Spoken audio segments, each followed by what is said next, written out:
Venna had killed more enemies than she could count. She stood 8 feet tall, covered in thick green scales that could stop a blade. Her claws could tear through metal.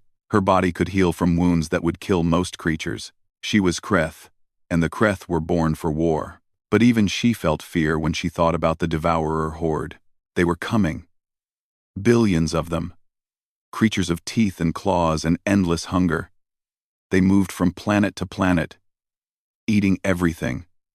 People, animals, plants, even the soil itself. They left nothing behind but dead rocks floating in space. The galaxy had no choice. Every species that wanted to survive had to fight together. They called it the Galactic Coalition. The Kreth joined because they loved battle. The Gorath joined because they were built for war, with 4 arms and skin like stone. The Velith joined because even their crystal bodies could be eaten by the Devourers. And then, somehow, the humans joined. Venna remembered laughing when she first heard about them. Humans were new to the galaxy. They had only discovered space travel 100 years ago. They were small, soft, and breakable. They had no claws, no fangs, no armor, no venom. They could not regrow lost limbs. They could not see in the dark. They could not survive in the vacuum of space. They were, in Venna's opinion, useless.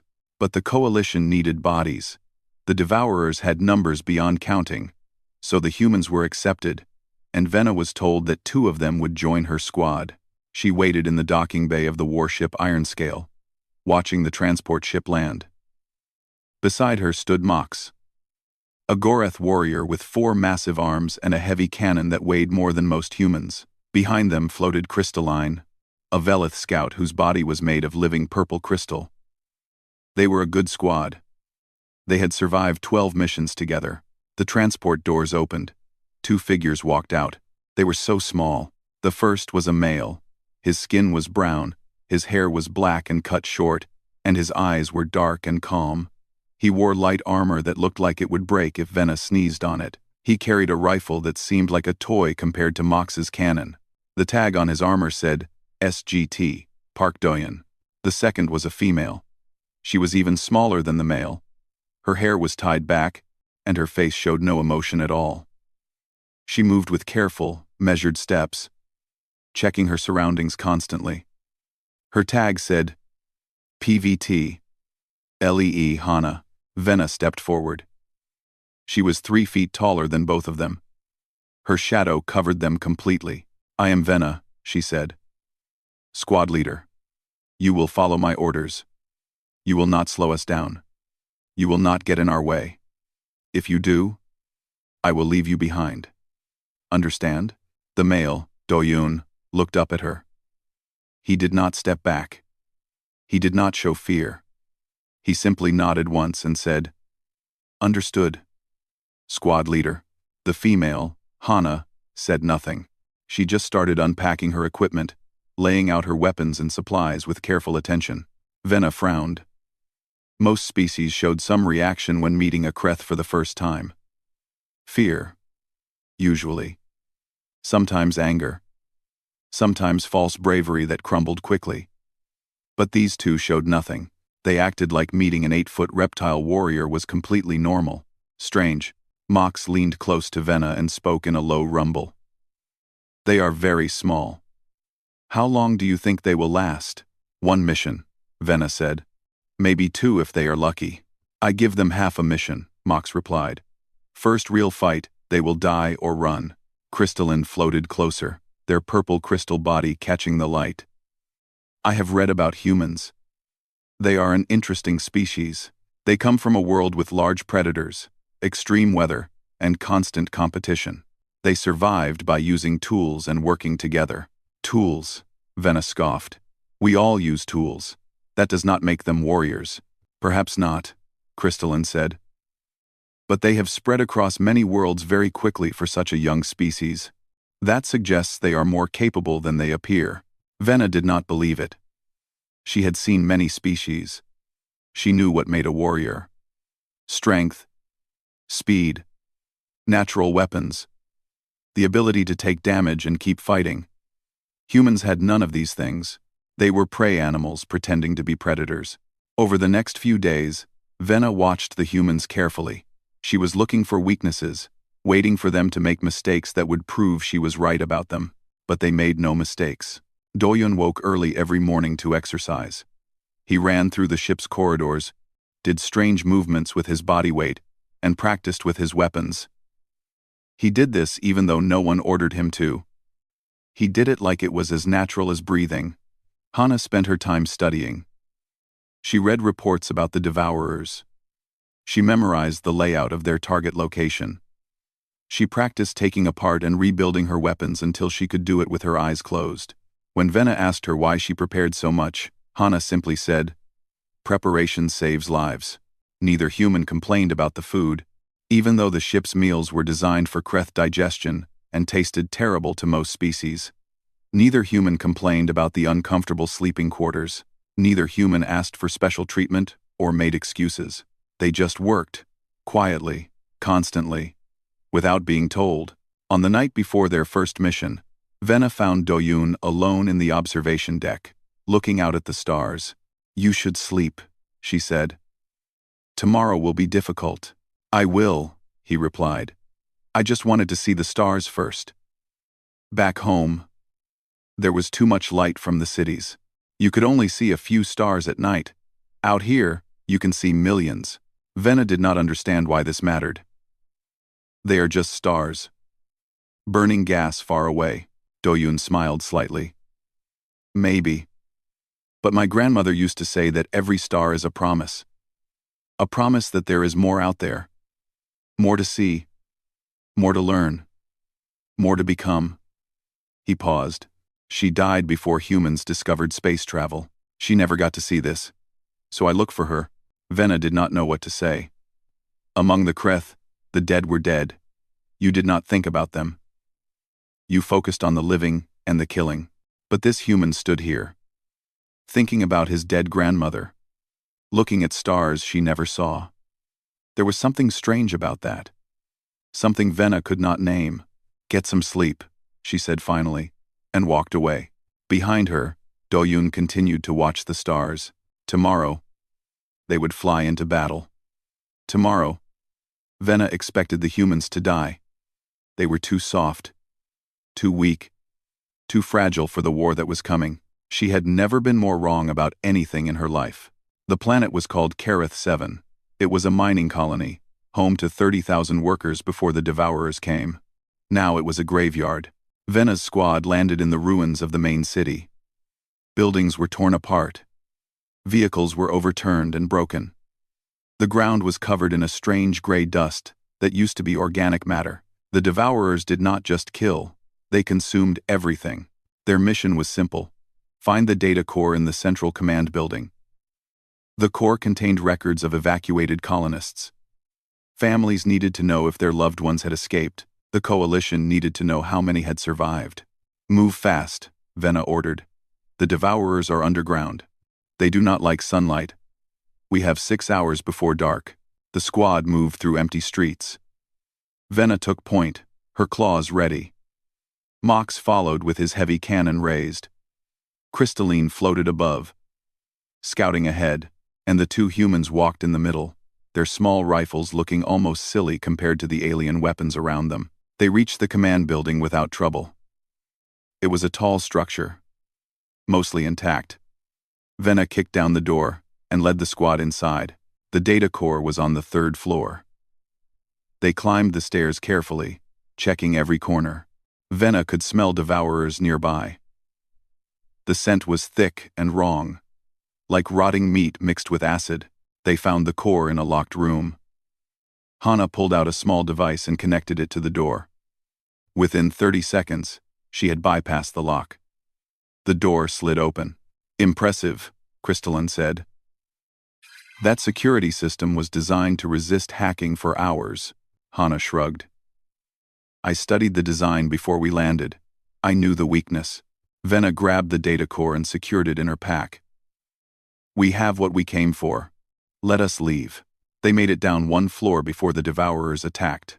The floor exploded beneath them. Creatures poured up from the darkness below. Dozens of them. Then hundreds. They were the size of large dogs, with 6 legs, black shells, and mouths filled with razor teeth. Their eyes glowed red in the dim light. Their claws clicked against the floor like the sound of death itself. "Contact!" Venna roared. Mox opened fire. His cannon roared like thunder, cutting through devourers by the dozen. Purple blood splashed across the walls. But more kept coming. Always more. Crystalline through shards of their own crystal body like daggers, each one piercing through devourer skulls. But the scout took a hit to the leg and fell. Cracking against the floor, Venna charged into the swarm. This was what she was born for. Her claws tore through shells. Her scales turned aside, biting teeth. When they cut her, she felt the pain and ignored it. Her body would heal. She would not stop. In the chaos, she lost sight of the humans. She assumed they had run. It was what prey animals did. They ran and hid and died alone in the dark. Then she heard the gunfire. It was different from Mox's cannon. Smaller, sharper, faster. Each shot was like a single heartbeat. Precise, controlled, steady. Venna looked toward the sound and saw something she would never forget. Doyun and Hana had not run. They had found a narrow corridor where the devourers could only come from one direction. They stood back to back, firing into the swarm. Every shot hit something important. Eyes, joints, mouths. They were not wasting ammunition. They were not panicking. They were killing with cold, perfect efficiency. A devourer broke through their line. It slammed into Doyun and raked its claws across his arm. Blood sprayed across his armor. Venna expected him to scream. She expected him to fall. She expected him to die. Doyun grunted. Just a small sound, like the wound was an annoyance rather than a serious injury. He switched his rifle to his other hand and kept shooting. Blood ran down his arm and dripped onto the floor. He did not stop. Another devourer lunged at Hana. She sidestepped it, grabbed one of its legs, and threw it into 2 others. Then she pulled a small device from her belt and threw it at the pile of creatures. It exploded with a flash of light and a wave of force that killed all 3. "Grenade was my last one," she called out to Doyun. Her voice was calm, like she was discussing the weather. "Then we use bullets," he replied. "And when bullets run out, we use knives." Venna could not believe what she was seeing. These small, soft, fragile creatures were standing in a river of death and refusing to drown. They were bleeding, and they kept fighting. They were surrounded, and they kept killing. Mox cleared a path to the exit. "Move! Now!" The squad ran. Crystalline limped on their cracked leg. Venna grabbed them and carried them over her shoulder. Mox fired behind them, covering the retreat. And the 2 humans ran alongside, still shooting, still fighting, still refusing to die. They burst out of the building into the fading sunlight. The devourers slowed at the doorway, hissing at the light. They would not follow. Not yet. The squad reached the extraction point just as their ship landed. They climbed aboard and collapsed onto the floor as the ship lifted into the sky.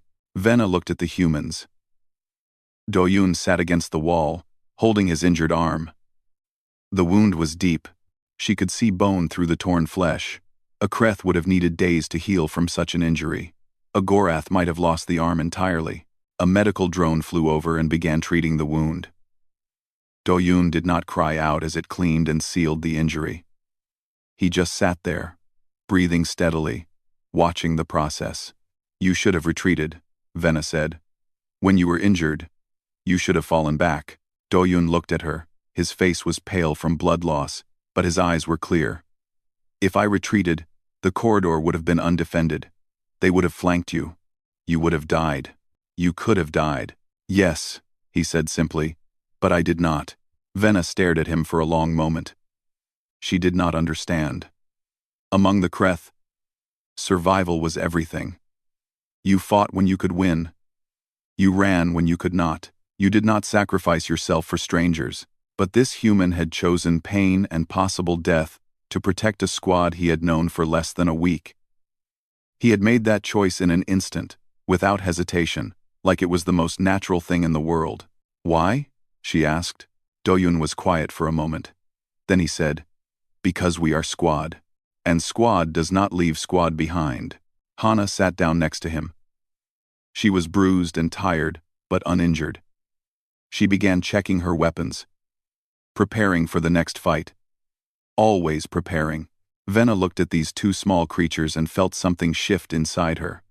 She did not know what to call it yet, but she knew that she had been wrong about humans. They were not prey. They were something else entirely. 3 weeks after Kareth 7, the squad was sent to another dead world. This one was called Nexus Station, a research facility built deep underground. The scientists there had been studying devourer biology, looking for weaknesses. They had found something important before they died. The squad's mission was to retrieve their research data. The facility was a maze of tunnels and chambers carved into solid rock. Emergency lights flickered red in the darkness. The air was cold and smelled like chemicals and death. Venna led the way, her eyes adjusting to the darkness easily. Kreth could see in conditions that would leave most species blind. Behind her came Mox, Crystalline, and the two humans. Doyun's arm had healed enough to use, though he still moved it carefully. Hana walked with her rifle raised, checking every shadow. They found the research lab on the 4th level down. The data was intact. Hana downloaded it onto a portable drive, while the others stood guard. Done, she said. We should leave now. They turned to go. That was when the devourers collapsed the tunnel behind them. The explosion was massive. Tons of rock fell from the ceiling, blocking their path completely. Dust filled the air. The ground shook. Report, Venna shouted. Minor damage, Crystalline said, their crystal body flickering. I am unharmed, Mox rumbled. The humans coughed from the dust but confirmed they were okay. Venna walked to the collapsed tunnel and examined the rocks. They were too heavy to move. Even Mox's strength would not be enough. They were trapped. Is there another exit? She asked. Hana pulled out a tablet and studied the facility blueprints she had downloaded before the mission. Her face was calm, focused, showing no panic. There are ventilation shafts. They lead to the surface.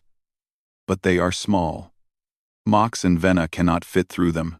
Then we must find another way, Venna said. There is no other way, Hana replied. I have checked every path. The devourers have collapsed all the main tunnels. They are trapping us here. Crystalline floated forward. How long can we survive here? Venna did not want to answer. But the squad deserved to know. The air recyclers are damaged. We have perhaps 72 hours of breathable air.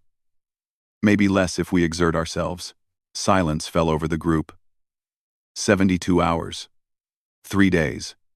And coalition rescue teams were stretched thin across dozens of battlefronts. Help might not come in time. Mox sat down heavily, his forearms hanging limp. Then we wait and hope. No, Doyun said. Everyone looked at him. He was standing in the middle of the chamber, his arms crossed, his face hard with determination. We do not just wait and hope, he continued. We prepare. We plan. We find ways to extend our survival. And we look for opportunities. What opportunities? Venna asked. We are trapped. The devourers are outside. There is no escape. There is always something, Doyun said. Always. The moment you decide there is nothing you can do, you have already lost. We are not dead yet, so we fight. Venna wanted to argue, but something in his voice stopped her. There was no fear in it, no despair, only a cold, hard certainty that giving up was not an option. Hana was already moving. She had opened her pack and was laying out their supplies. Food, water, medical kits, ammunition. She counted everything twice, then started making calculations on her tablet. If we reduce activity and ration carefully, she said, we can extend our supplies to 4 days. Maybe 5. And the air? Crystalline asked. I am looking at the air recyclers now, Hana said. "They are damaged but not destroyed. I might be able to repair them partially. That could buy us another day or two." Venna watched as the two humans began working. Doyun organized the squad, assigning tasks and schedules. Hana worked on the machines, her small fingers moving through wires and circuits with practiced skill. Neither of them stopped. Neither of them rested. The first night passed. Venna took a watch shift and noticed that Hana was still awake, still working on the recyclers. "You should sleep," Venna said. "I will sleep when the recyclers are fixed," Hana replied. "You need rest to function." Hana looked at her with tired but focused eyes.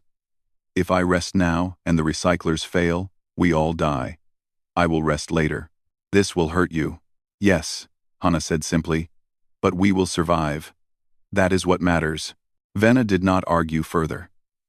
She did not understand this human way of thinking, but she could not deny its effectiveness.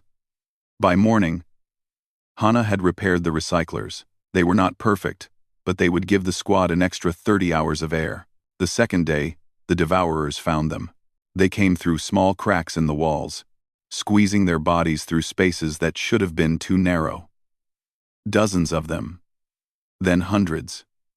Filling the tunnels around the squad's shelter. Mox fired his cannon until it overheated. Crystalline threw crystal shards until their body was half its normal size. Venna fought until her claws were chipped and her scales were cracked. And the humans fought like nothing Venna had ever seen. Doyun stood at the main entrance, holding a barricade in place with his own body. Devourers clawed at the metal, trying to push through. Each time they got close, Doyun shoved them back. His arms shook with effort, his feet slid on the floor, but he did not move. "Go!" he shouted at the others. "Side tunnel! Now! We will not leave you!" Venna roared back. "You are not leaving me. You are following orders. Move." Hana grabbed Venna's arm. For such a small creature, her grip was surprisingly strong. "He knows what he is doing. Trust him." Venna looked at Doyun. This small, fragile human holding back a tide of monsters with nothing but his body and his will. She saw the veins standing out on his neck. She saw the blood from a dozen small wounds. She saw his eyes, and in them there was no fear. Only determination. She ran. The squad escaped through the side tunnel. Behind them, they heard Doyun fighting. Heard the sounds of battle. Heard his voice shouting defiance at the darkness. Then, impossibly, they heard his footsteps following them. He had held long enough for them to escape, then broken through himself. He was wounded and exhausted, but alive. Venna caught him as he stumbled through the tunnel. "You should be dead," she said. Doyun smiled weakly. "I get that a lot." They found a more defensible chamber and sealed themselves inside. They had lost half their supplies in the retreat. They had used most of their ammunition. They had maybe 2 days before the air ran out. But they were alive. And for the first time, Venna began to understand what humans really were. They were not strong in the way Kreth were strong.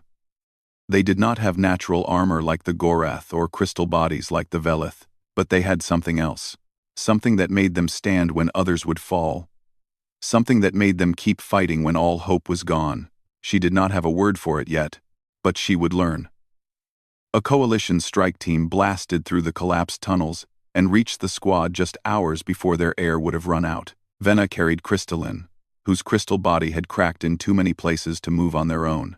Mox limped on a damaged leg. And the two humans walked out under their own power, battered and bloody, but alive. The rescue ship took them to a medical station in orbit.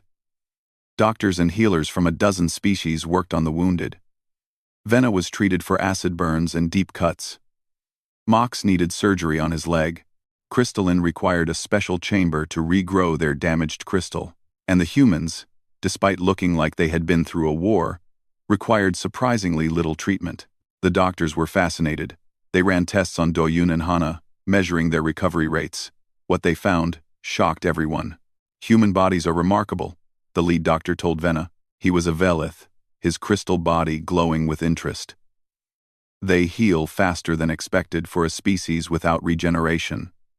Their pain tolerance is extremely high. And their ability to function while injured is unlike anything we have recorded. They are tougher than they look, Venna agreed. It is more than that. Their bodies produce chemicals that suppress pain and increase focus when they are injured or stressed. They can push themselves far beyond what should be their physical limits. Other species would collapse. Humans just keep going. Venna thought about Doyun holding the barricade. About Hana repairing the recyclers for 30 hours without sleep. About both of them fighting wounded, bleeding, exhausted, and never stopping. 2 days later, Venna was called to a meeting with Coalition High Command. The meeting was held in a large chamber on the command ship Glory of Stars. Representatives from every major species sat around a curved table. At the head sat Commander Grakthor, an old Gorath warrior with 3 arms, having lost one in battle decades ago. His stone-like face was impossible to read. "Venna of the Kreth," he said. "You have fought beside humans in 2 major engagements. We have reviewed your helmet recordings. We wish to hear your assessment." Venna stood before them, feeling small despite her size. These were the leaders of the coalition. Their decisions affected billions of lives. "What do you wish to know, Commander?" she asked. "Are humans useful as soldiers?" Venna considered the question carefully. "Yes," she said. "They are very useful." "Explain." "They are weaker than Kreeth, slower than Velith, less armored than Gorath. Their weapons are simple. Their numbers are limited. What makes them useful?" Venna struggled to find the words. She had been thinking about this for weeks, trying to understand what she had witnessed. Finally, she spoke. "Humans do not break." The room was silent. "Every species has a limit," Venna continued. Kreth retreat when wounds become too severe. Gorath surrender when defeat is certain. Velith flee when the odds are impossible. We all have a point where we accept that we cannot win, where we choose survival over victory. This is logical. This is how living creatures behave. She paused. Humans do not have this limit. Or if they do, I have not seen it. They fight wounded. They fight surrounded. They fight when victory is impossible, and death is certain. They decide for themselves when to give up, and they often decide never. Commander Grakthor leaned forward. "This sounds like foolishness. Fighting when you cannot win is how you die." "Yes," Venna said. "Many humans die. Their casualty rates are higher than any other species. But they also win battles that should be unwinnable. They hold positions that should fall. They survive situations that should kill them, because they refuse to accept defeat." "Refuse?" a Velith representative asked. "How can one refuse defeat? Defeat is a fact, not a choice." Venna thought about Doyun's words.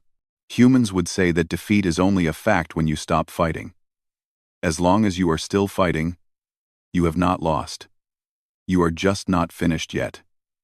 She looked around the room at the gathered leaders. These were powerful beings. Ancient species with technology and abilities beyond human imagination. But Venna had seen something in those 2 fragile humans that none of these leaders possessed. "There is more," she said. "Humans do not just fight for themselves. They fight for each other. Doyun Park was injured badly in our first battle. He could have retreated. He would have been right to retreat. But he did not. Because retreating would have meant leaving us exposed. He chose to suffer, and possibly die, so that strangers could live. Self-sacrifice is not unknown among other species," Commander Grakthor noted. "No," Venna agreed. "But for other species, it is rare. For humans, it is normal. Expected. They call it having each other's backs. They form bonds with squad mates in days that other species take years to build. And they protect those bonds with their lives." A Kreth general, scarred and old, spoke up. "You make them sound like ideal soldiers." Venna shook her head. "They are not ideal. They are fragile. They die easily. They cannot survive environments that other species consider mild. They need constant supplies of food and water. They require sleep every day. Then what are they?" Venna thought for a long moment. Then she said, "They are anchors." "Explain." When a battle turns bad, other species think about retreat. We calculate our chances of survival. We consider our options. This takes time. This creates hesitation. And in that hesitation, battles are lost. Venna stood straighter. Humans do not hesitate. They see allies in danger, and they act. They see a line that must be held, and they hold it. They do not wonder if they should stay or go. They just stay. And when others see humans staying, standing, fighting without retreat, it changes something. It makes retreat feel shameful. It makes surrender feel impossible. Commander Grakthor was quiet for a long moment. Then he looked at the other representatives. Something passed between them. Some unspoken agreement. "We have made a decision," he said. "Effective immediately. Human soldiers will be integrated into all frontline combat units. Not as support elements. As core members. As core members. As core members. As core members. As core members." The room erupted in discussion. Some supported the decision. Others questioned it. But Grakthor raised his three-armed hand, and silence fell. Humans are not the strongest species. They are not the toughest or the fastest. But they are something this coalition needs. He looked at Venna. They are the species that does not break. And in a war against an enemy that never stops, we need soldiers who never stop either. Venna left the meeting feeling strange. She had gone in expecting to give a simple report. Instead, she had changed the course of the war. She found Doyun and Hana in the medical bay. Both cleared for duty but taking one more day of rest. They were playing a card game she did not recognize. They looked up when she entered. "How did the meeting go?" Doyun asked. "They are putting humans in every combat unit," Venna said. "Across the entire coalition." Hana's eyebrows rose. "That is a lot of humans." "Yes, they believe you will make a difference." Doyun looked at his cards, his face thoughtful. "We will try. That is all we can do." "Try. Humans try very hard," Venna observed. Doyun smiled. "Yes, we do. It is the one thing we are good at." Venna watched them return to their game. These small, fragile, impossible creatures. They had no idea what was coming. None of them did. But somehow, looking at them, Venna felt something she had not felt in a long time. Hope. 2 years had passed since the decision to integrate humans into all coalition units.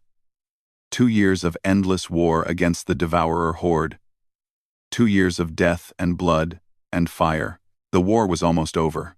Venna stood on the bridge of the flagship Glory of Stars, watching the final battle unfold through massive view screens. She was a commander now, leading a full company of coalition warriors. Her scales bore the scars of 100 battles. Her eyes had seen things that would break most minds. But she had also seen things that filled her with wonder. Below her, on the planet called Sanctuary, the last great Devourer swarm was dying. Coalition forces pushed forward from every direction. Ships bombarded enemy positions from orbit. Ground troops advanced through ruined cities. And everywhere, at every point where the fighting was hardest, there were humans. The plan to use humans as anchors had worked better than anyone expected. In the first months, coalition commanders did not know how to use their new human soldiers. They tried putting them in safe positions, away from the worst fighting. The humans refused. They demanded to be placed where they were needed most. And when they got there, they changed everything. Venna remembered a battle on a world called Titan's Fall. The coalition line was breaking. Goroth warriors were retreating. Valeth scouts were fleeing. Even Kreath berserkers were falling back. The Devourers had won. Everyone knew it. Then a single human company walked forward into the gap. 150 humans, facing 10,000 Devourers. They should have been killed in seconds. Instead, they formed a line and started shooting. They held for 20 minutes. Then 30. Then an hour. The Devourers threw everything at them. Bodies piled up in front of the human position. Humans fell, but others stepped forward to take their places. By the time reinforcements arrived, only 47 humans were still standing. But they had not retreated. they had not broken, and their impossible stand had given the coalition time to reorganize and counterattack. The Battle of Titan's Fall became legend. Human soldiers became famous across the galaxy, not for being the strongest or the fastest, but for being the ones who did not run. Now, on Sanctuary, Vena watched history repeat itself on a massive scale. Lieutenant Doyun Park led a battalion in the eastern sector. He had grown older, harder, and more scarred over the past 2 years, but his eyes still held that same quiet determination that Vena had first noticed on their very first mission. His battalion was tasked with holding a series of bridges across a river that divided the city. If the Devourers crossed those bridges, they could flank the main coalition force. The bridges had to hold. The battle lasted 4 days. On the first day, Devourers attacked in waves. The coalition forces held easily. On the second day, the Devourers broke through the left flank. Goroth warriors fell back. A gap opened in the line. Doyun led a company of humans into the gap and closed it with their bodies. On the third day, ammunition ran low. Supplies were delayed by enemy action. Doyun ordered his soldiers to fix bayonets and prepare for close combat. When asked if they should retreat to resupply, he simply said, "If we retreat, the bridges fall, so we do not retreat." On the fourth day, reinforcements finally arrived. They found the bridges intact. They found humans still fighting, still holding, still refusing to give ground. The dead lay in piles around them. The living stood on top of the dead and kept fighting. Doyun was wounded 17 times during those 4 days. He did not leave his position once. Elsewhere on the battlefield, other humans performed similar acts of impossible courage. Jiwoo Kang, a combat medic, treated wounded soldiers while under direct fire for 18 hours straight.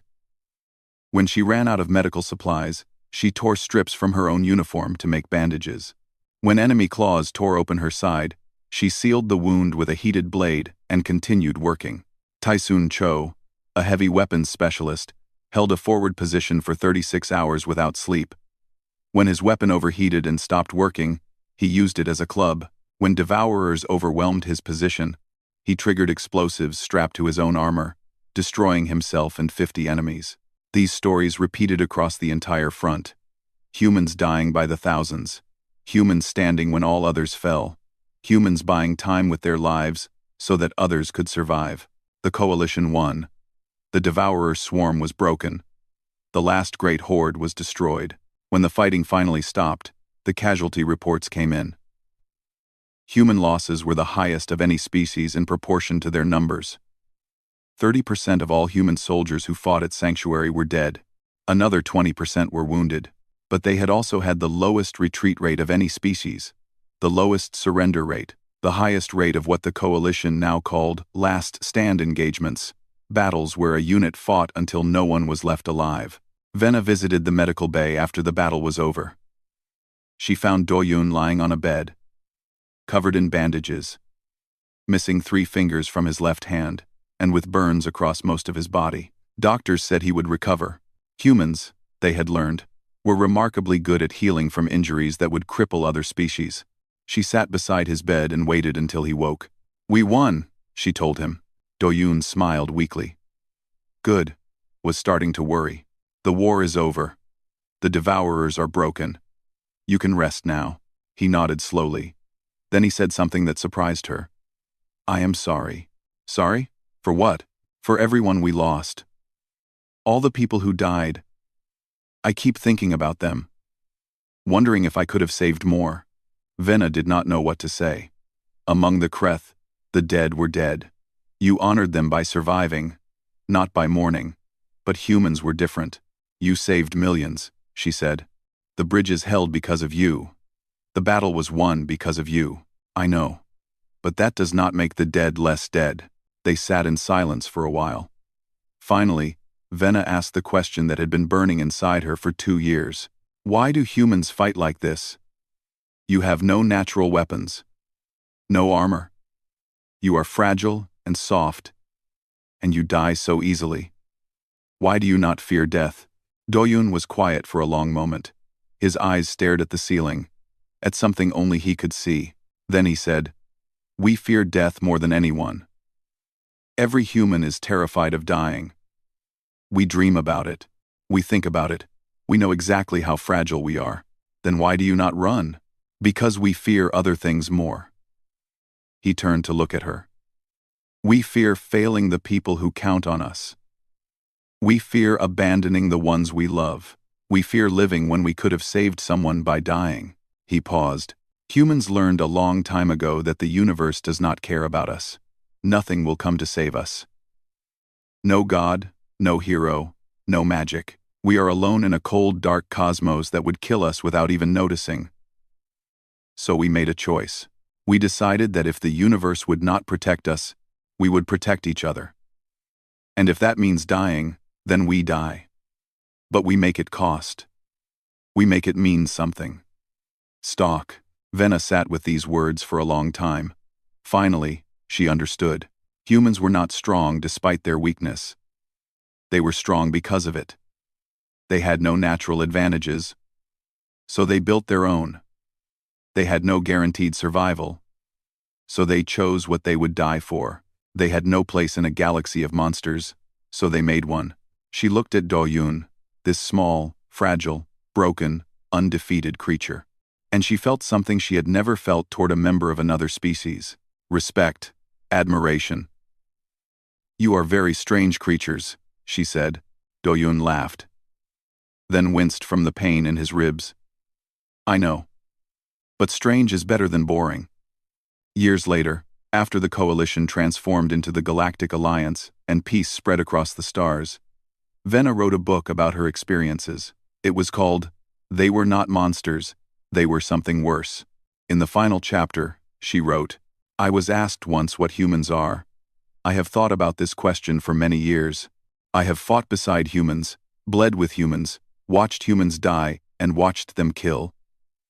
And I have finally found my answer. Humans are the species that refuses. They refuse to accept limits. They refuse to surrender. They refuse to abandon each other.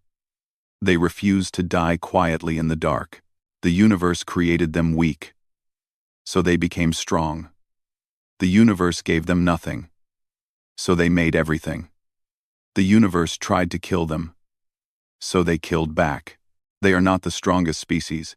They are not the smartest or the fastest, but they are the ones who stand when all others fall. They are the ones who hold the line when the line cannot be held. They are the ones who look at the impossible and say, no." We called them allies, then we called them heroes. Now we call them friends, and the galaxy is better for having them.